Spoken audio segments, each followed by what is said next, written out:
Voilà pour ces attaques d'un niveau inédit, avec l'usage des drones notamment, qui illustre aussi l'impréparation des autorités maliennes. D'ailleurs, lors de ces frappes, c'était le 25 avril dernier, il paraît que le numéro 1 de la junte, Assimi Goïta, aurait été exfiltré en urgence par des mercenaires turcs. Et là, Ludovic de Foucault, me tourne vers vous. Bonjour Oui, à vous. bonjour. La présence de ces mercenaires turcs est avérée au Mali.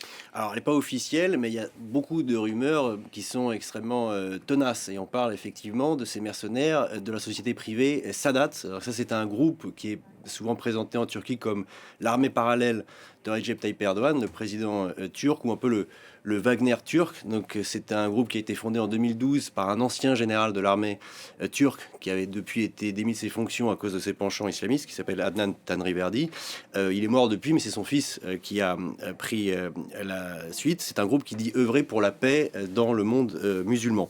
Alors encore une fois, sa présence au Mali n'est pas officielle, mais voilà, il y a beaucoup de rumeurs qui font état d'une double mission de Sadat au Mali. D'abord la protection de la junte, on parle en particulier de la protection d'Assimi Goïta, Sadat constituerait sa garde prétorienne, et puis la formation des forces spéciales des FAMA, donc de l'armée malienne. Ce qui est officiel en revanche, c'est qu'il y a une intensification des relations entre les Turcs et les Maliens, notamment dans la vente d'armes et les munitions. Oui, alors là c'est très officiel, et là pour le coup il y a énormément de communication là-dessus. On va voir des images par exemple du dernier salon de Bamako Expo, voilà, le Bamex 2025, je crois d'ailleurs que c'était le premier. Là vous voyez toutes la Turquie en guest star et tous les Baykar, les drones, on a Roketsan, les missiles, Aselsan, donc ça c'est du matériel électronique de défense. Tous les fabricants turcs sont présents, et ça fait longtemps que la Turquie d'Erdogan tisse son réseau en Afrique. Le président turc s'est beaucoup déplacé en Afrique, y compris au Sahel. Il s'était d'ailleurs rendu à Bamako.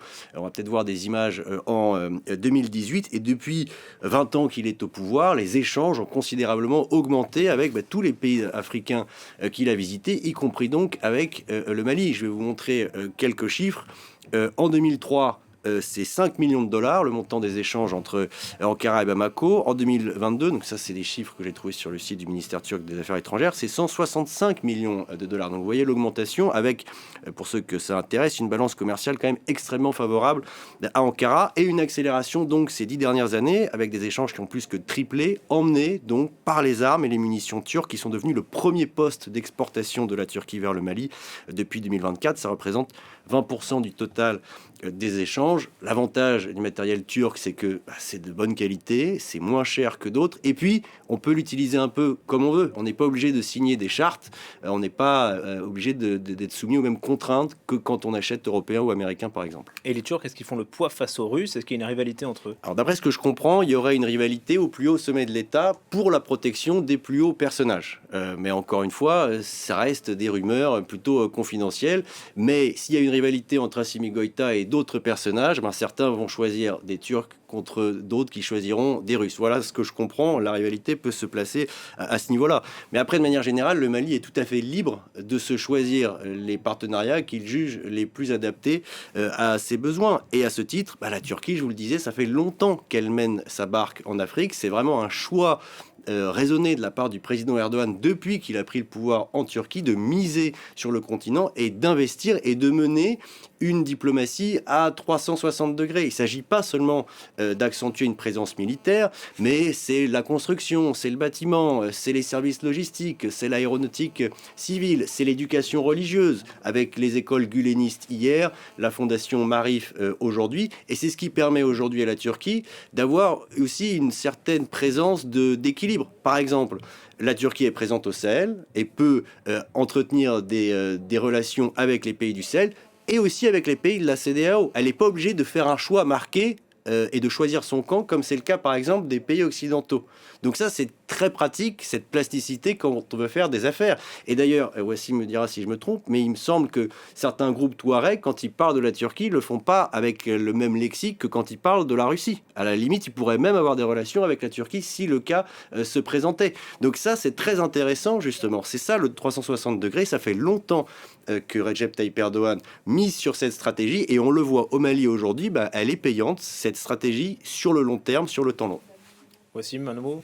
Et par ailleurs, par exemple, on peut noter que la première visite officielle à l'étranger hors Afrique du président de la junte nigérienne. C'est fait il y a quelques jours à Ankara. Il a été reçu par le président Rajab Tayyip Erdogan. Donc ça fait suite à cette politique donc d'ouverture et de partenariat. Et par rapport au groupe rebelle, il verrait malgré tout ça dans la Turquie un partenaire de négociation ou une sorte d'intermédiaire avec les juntes malgré tout ça, même si quand même les derniers communiqués des groupes djihadistes ou des groupes rebelles au Mali sont très virulents vis-à-vis de la Turquie par rapport à l'usage des drones. Parce que les drones font beaucoup de dégâts aussi, il faut le dire, parmi les populations civiles. Et dans leur communiqué, ils tendent la main à la Turquie, certes, mais ils mettent la Turquie dans le même sac que la Russie par rapport à l'usage des drones en particulier. Dernier mot, Ludovic. À la Turquie, donc, qui bénéficie du fait de ne pas être la France, donc de ne pas avoir, on va dire, la même histoire dans la région et ni le même passé récent au Sahel, et de ne pas être la Russie non plus, donc pas avoir la même présence médiatique ni problématique, de ne pas être l'antagoniste occidental ultime qu'est la Russie. Donc tout ça, voilà, ça bénéficie encore à la stratégie turque en Afrique. Merci infiniment, messieurs.